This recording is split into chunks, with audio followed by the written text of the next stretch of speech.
This is a game submission from Andrew Ines, an English teacher in Himeji, Japan, and it's called Whiteboard Battleship. This is a game for small groups.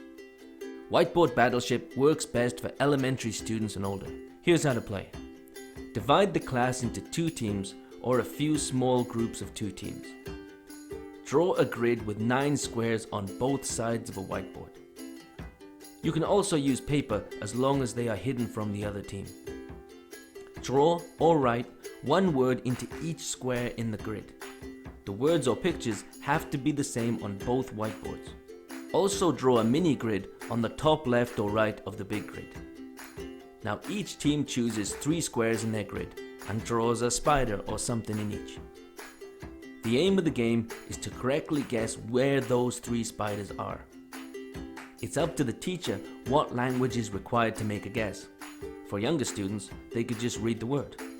For more advanced, they could ask, "Is the spider inside?" They use the mini grid to keep track of where they have already guessed. The AGO giveaway winner will be announced on July 1st, 2018.